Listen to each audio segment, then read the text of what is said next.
जादोंमोन मा जादोंमोन माने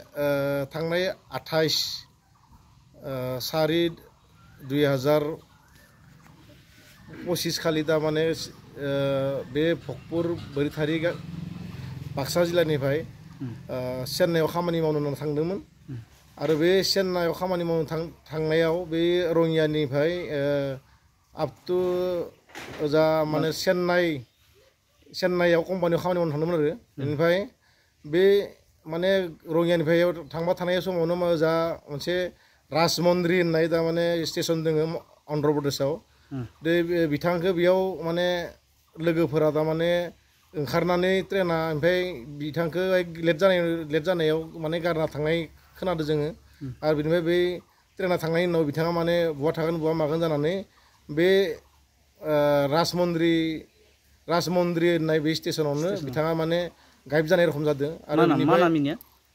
बिथांनि नामा बुद्ध स्वर्गियारि सोर सोरजों थांदोंमोन जों खोनानायाव खनजित स्वर्गियारि आरो मिथुन बर' बिथांमोना खाथाम थांदोंमोन बे खाथाम थांनायनि गेजेराव बाखि सानैया मोनहैबाय जायगायाव जेरै कम्पानियाव आरो बिथांखौ माने मोनहैनाय जायासैना जों खोनानो मोन्दों आरो दासिमबो माने बिथांनि मबाइला सुइच अफ बे सुइच अफनि थाखाय न'खरा दा कानेक्सन खालायबाबो जेबो उदिस मोनाखै जोङो दा लकेल पुलिस स्टेसन बरमायावबो जोङो एजार होबाय एफआइआर होबाय बिथांमोनाबो माने नायबिजिरनानै बिथांखौ नागिरना होगोन होननानै जोंनो बिथांखि होदों आरो जा रंगिया स्टेसनावबो जोङो मोनसे एप्लिकेसन हैनाय जादों मैयानो ओमफ्राय बिथांमोनाबो बुंदों जों बिथांखौ जेरैखि हायाबाबो माने सिसि केमेरा फुटेजाव नायनानै बिथांखौ जोङो नागिरना होनायनि लाहार फाहार खालायगोन होननानै जोंखौ आसास खालायहरदो आरो बुंहरदो आङो खोलाखैनिफ्राय फैबाय थाबा थांफागोन लोगोआ आंखौ होनबाय बुथुआ गाबोनो चेन्नाइआव थांगोन आदै इनि ड्रेसखौबो सुना हो होनबाय मानसियानो थिग नङा इ मानो चेन्नाइआव थांनांगो आं एख' मिथिया इनि आं ड्रेस सुवा होनबाय इनिफ्राय गोसोआ फोथायदिया आङो फैनानै इनि ड्रेसखौ सुना दोनबाय इनिफ्राय आरो इयो आंखौ फैनानै होनफैबाय आयै नोङो 2000 फैसा बुथुम चेन्नाइआव थांबा आंखौ नोङो नुनाय नंला होनना बुंबाय इनिफ्राय नों मावनो दांनो टाइम जानायखाय नों मानो गारना थांनो नागिरदो था न'यावनो होनना बुंबाय इथ' थांथारबाय अखानायै 5टा बाजायाव थांबाय थेवबाबो आं शिव मन्दिरखौबो खुलुमना थांनो होदो गारियावबो थिखांना फैहैदो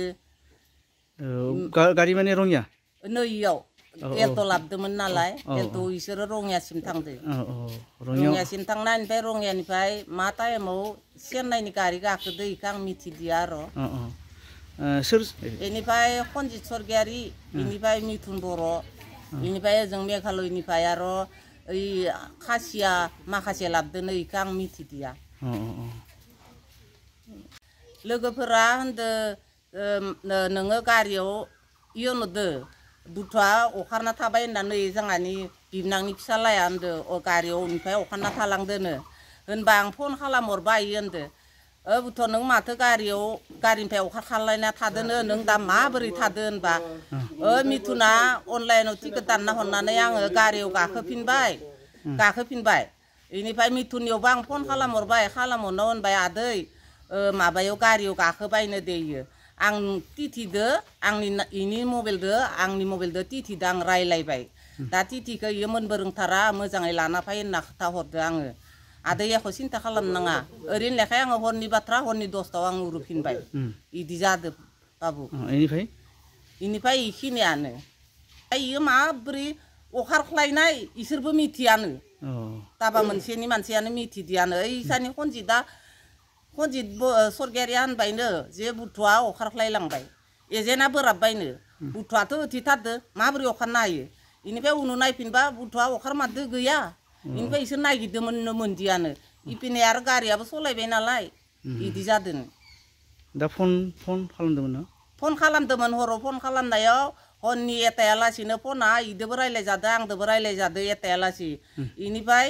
मिया फुंनिफ्राय मबाइला रिसिभ जायो माबा रिं जायो मबाइलखौ रिसिभ खालामा रिसिभ खालामैनो ओमफ्राय 11टा बाजानिफ्राय इनि मबाइला सुइच अफआनो सुइच अफ दासिमालासिनो switch of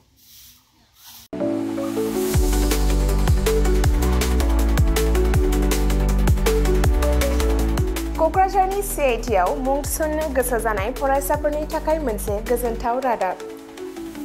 central institute of technology क'क्राझारआ 2025-2026 सोलोंथाइ बोसोरनि थाखाय मुं थिसननायनि एन्ट्रेन्स एग्जाम खुंनो थांगासिनो दङ।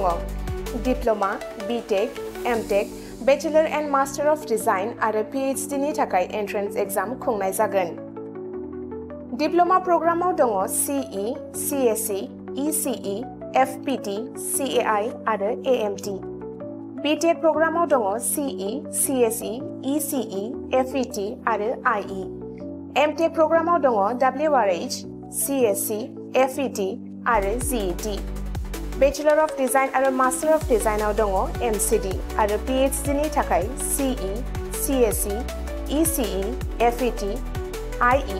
ME, फिजिक्स, मैथमेटिक्स, केमिस्ट्री आरो HSS। बे समाव अनलाइन आर'जलाइ लानाया सोलिगासिनो दङ आरो बियो फैगौ 31 मेसिम थागोन। डिप्ल'मा, BTech आरो MTech नि एन्ट्रेन्स एग्जामखौ फैगौ 8 जुनाव खुंनाय जागोन आरो PhD नि एन्ट्रेन्स एग्जामखौ 15 जुनाव खुंनाय जागोन। आबुङै मिथिनो थाखाय एडमिशन सेल CIT क'क्राझारनि मबाइल नम्बर 9365031406 आव सुलाद लानो हागोन एबा